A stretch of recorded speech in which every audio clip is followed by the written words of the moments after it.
መጀመሪያ ኢንትሮዳክሽን ቪዲዮ ላይ አንድሮይድ ስል የመጣላችሁ ሞስት ላይክሊ ሳምሰንግ ነው ብያችኋል። ይሄን ያልኩበት ምክንያት አለው። ቻርጀር አለህ ወይ ብትሉት ለአንድ ጓደኛችሁ የሳምሰንግ ወይስ የአይፎን ማለቱ አይቀርም። ሳምሰንግ ማለቱ ግን ሳምሰንግን ለማለት ፈልጎ ሳይሆን ብዙ አንድሮይድ ስልኮች ማይክሮ ዩኤስቢ አሁን ደግሞ ወደ ሲ ታይፕ ዩኤስቢ ቻርጂንግ ሄደዋል። ያንን ለማለት ፈልጎ እንደሆነ ሁላችሁም መገመት ትችላላችሁ። ይሄ ምንድነው የሚያሳየው?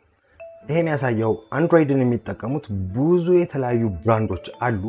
በብዛት ሰው የሚገዛው ግን ሳምሰንግን እንደሆነ ነው። ሳምሰንግ የመጀመሪያ አንድሮይድ ተጠቃሚ ስለሆነ አይደለም።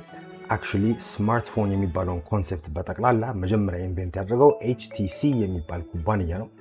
HTC የተባለው ኩባንያ ደግሞ የመጀመሪያ አንድሮይድ ስልክ እዚህ ዓለም ላይ የለቀቁት እነሱ ነው። ቴክኒካሊ ቻርጀር አለ ወይ ሲል የHTC ወይ የአይፎን ነበር ማለት የነበረበት ሰው። however HTC ከገበያ ወጥቶ ኮር ዲፍረንሶቹ ምንድን ናቸው?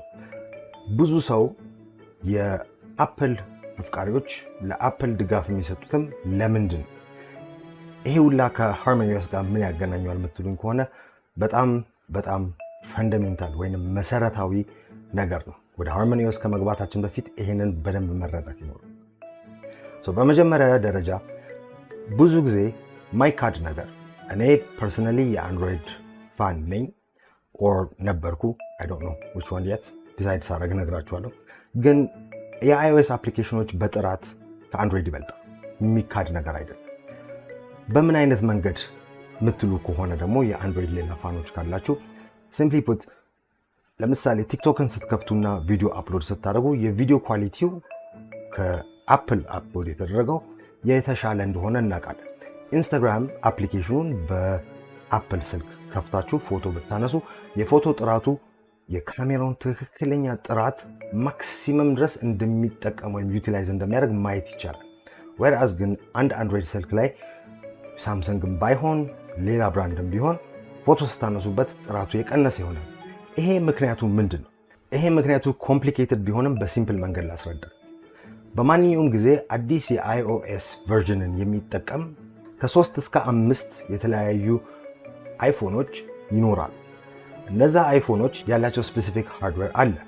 አንድ አፕሊኬሽን ለአንድ ስፔሲፊክ ሃርድዌር ሲሰራ ፐርፎርማንሱ ይሻላል፣ ኦፕቲማይዜሽን ማለት ነው። ነገር ግን ወደ አንድሮይድ ስንመጣ ጅምላ ስለሆነ የሚሰራው ዣኦሚ፣ ሳምሰንግ፣ ሂዋዌይ፣ ኦነር፣ ሪልሚ፣ ሬድሚ እነዚህ ሁላ የተለያዩ ብራንዶች፣ ኦፖ እነዚህ ሁሉ ብራንዶች አንድሮይድ ነው የሚጠቀሙት። ሁሉም ደግሞ የተለያየ የላይት ሴንሰር አላቸው፣ የዲስፕሌይ ታይፕ አላቸው። ሃርድዌሩ በጠቅላላ ዲፍረንት ነው።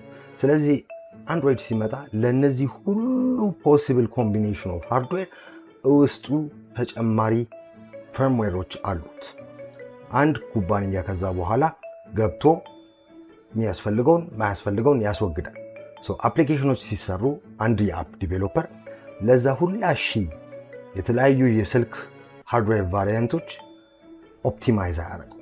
ዲቬሎፐር ደግሞ ልክ እንደዚሁ ደግሞ አዲስ ብዙ ተጠቃሚ የሌለው ኦፕሬቲንግ ሲስተም ዛሬ ቢመጣ ለዛ ኦፕሬቲንግ ሲስተም ሲል አዲስ አይነት ፕሮግራሚንግ፣ አዲስ አይነት ፕላትፎርም፣ አዲስ አይነት ኤስዲኬ እየተጠቀመ አዲስ አፕሊኬሽን አይሰራም።